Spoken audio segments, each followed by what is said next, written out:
Download करें जनमत Haryana app.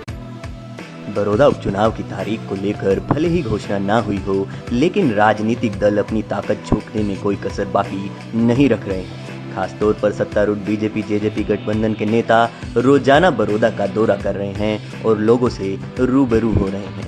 दोनों पार्टियों का हर बड़ा नेता लगातार बड़ौदा का दौरा कर रहा है। ओम प्रकाश धनखड़ की हरियाणा बीजेपी के अध्यक्ष पद पर कल ताजपोशी हो गई थी, जिसके बाद अब बड़ौदा में उनकी पहली सबसे बड़ी परीक्षा होने जा रही है। बड़ौदा का इम्तिहान धनखड़ के लिए काफी मुश्किल रहने वाला है, क्योंकि बीजेपी ने आज तक इस सीट पर कभी भी जीत हासिल नहीं की है। बड़ौदा को पूर्व सीएम भूपेंद्र सिंह हुड्डा का उम्मीदवार गढ़ भी कहा जाता है, क्योंकि पूर्व सीएम के नाम पर ही दिवंगत श्री कृष्ण हुड्डा बड़ौदा से 3 बार विधायक बने थे। ऐसे में हुड्डा के गढ़ में कांग्रेस को मात देने के लिए धनखड़ को कड़ी मशक्कत करनी पड़ सकती है। झज्जर, रोहतक और सोनीपत तीनों जिले पुराने रोहतक जिले का हिस्सा होते थे। ओम प्रकाश धनखड़ भी झज्जर जिले की बादली विधानसभा सीट से विधायक रहे थे। बड़ौदा विधानसभा सीट सोनीपत जिले में आती है। भूपेंद्र सिंह हुड्डा पुराने रोहतक जिले की चौधर की नाम पर ही चुनाव लड़ते रहे हैं और इन्हीं जिलों के दम पर 2009 में हुड्डा दूसरी बार सीएम भी बने थे।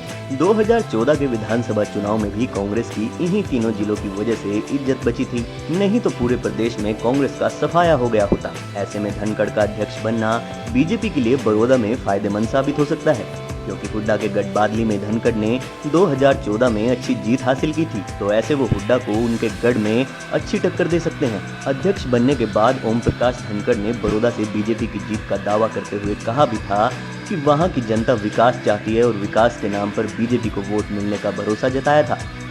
बड़ौदा का एक दिन का दौरा करके आया हूँ। 4-5 जगह मेरी चाय मेरी 4-5 अलग-अलग गाँव में लोगों में बहुत उत्साह है और लोग चाहते हैं कि बड़ौदा का विकास। हमको लगता है कि ये अवसर उनको बड़ौदा के विकास के लिए मिला है। लंबे समय से विपक्ष रहने के कारण से बहुत चीज़ें बड़ौदा की पीछे चली गई और अब बड़ौदा के लोग चाहते हैं, उनकी महत्वाकांक्षा है कि बड़ौदा का तेजी से विकास हो। और मुझे लगता है कि बड़ौदा के लोग अपने विकास के लिए सरकार के साथ आ रहे हैं। भारतीय जनता पार्टी ही बड़ौदा में विजयी होगी। वहीं दूसरी तरफ दीपेंद्र हुड्डा भी बड़ौदा में जीत को लेकर काफी आश्वस्त दिखाई दे रहे हैं। उन्होंने भी जीत का दावा किया।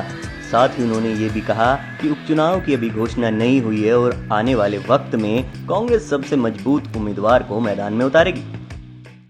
चाहे मुख्यमंत्री हो चाहे सरकार के मंत्री हो, जिस अहंकार और घमंड की भाषा में बोल रहे हैं, बड़ौदा के लोग उस अहंकार और घमंड की भाषा का जवाब देंगे। सरकार की विफल कार्यशैली का जवाब देंगे और बड़ौदा की अनदेखी का भी एक मुद्दा वहां बनेगा। ये मुद्दे हैं, इन मुद्दों को लेकर हम जाएंगे। हम सरकार की विफलता को लेकर जाएंगे बड़ौदा में। सरकार के में बैठे हुए कुर्सी में बैठे हुए लोगों के घमंड और अहंकार की बातों को लेकर लोगों के बीच में जाएंगे। बड़ौदा के लोग हमारा चुनाव लड़ेंगे, बड़ौदा की जनता हमारा चुनाव लड़ेगी। मुझे विश्वास है कि जो वहाँ से हमें साथ मिलेगा, जब नतीजा आएगा उसमें कांग्रेस पार्टी की जीत होगी और उसी जीत के साथ सरकार की उल्टी गिनती शुरू हो जाएगी। वैसे भी दीपेंद्र हुड्डा बड़ौदा उपचुनाव का इंचार्ज बनने जा रहे हैं। धनखड़ की तरह दीपेंद्र की भी ये पहली बड़ी परीक्षा होने जा रही है। ऐसे में दीपेंद्र का बड़ौदा में काफी कुछ दांव पर लगा हुआ है।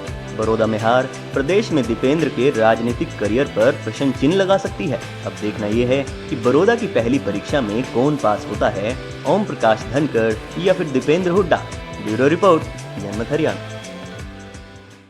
राजनीति के आगे, राजनीति के पीछे, हर हलचल को जानने के लिए हमारे YouTube चैनल जनमत हरियाणा को लाइक करें, सब्सक्राइब करें और अपडेट रहने के लिए बेल आइकन दबाना ना भूलें। देखते रहें जनमत हरियाणा, सच के अलावा कुछ भी नहीं।